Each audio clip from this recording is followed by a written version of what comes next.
Halo semuanya, pada video singkat kali ini akan menjelaskan seputar COVID-19. Apakah coronavirus dan COVID-19 itu? Coronavirus merupakan keluarga besar virus yang menyebabkan penyakit pada manusia dan juga hewan. Pada manusia biasanya menyebabkan penyakit infeksi saluran pernapasan mulai dari flu biasa hingga MERS sampai SARS. Coronavirus jenis baru menyebabkan penyakit yang disebut coronavirus disease 2019 atau biasanya disebut dengan COVID-19. Nah, apa saja sih gejala COVID-19 itu? Gejala umum yang sering terjadi yang pertama yaitu demam dengan suhu tubuh di atas 38 derajat Celcius, kemudian batuk kering dan juga sesak napas. Bagaimana manusia bisa terinfeksi COVID-19?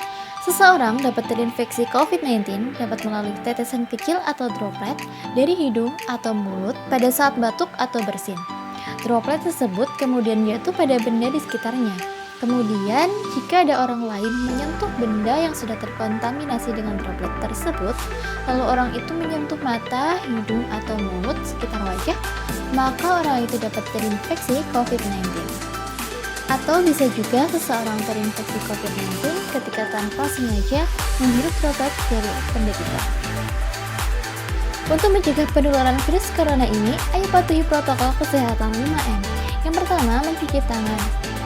Rutin mencuci tangan dengan sabun dan air mengalir hingga bersih adalah salah satu protokol kesehatan yang cukup efektif untuk mencegah penularan virus corona. Untuk hasil yang maksimal, mencuci tangan setidaknya selama 20 detik atau dapat menggunakan cairan antiseptik. Yang kedua, pakailah masker. Pakailah masker dengan baik dan benar. Bila perlu, gunakan double masker dengan lapisan pertama adalah masker medis dan lapisan terluar menggunakan masker kain. Yang ketiga yaitu menjaga jarak. Menjaga jarak minimal 1 meter dengan orang lain untuk menghindari terkena droplet dari orang yang bicara, batuk, atau bersin.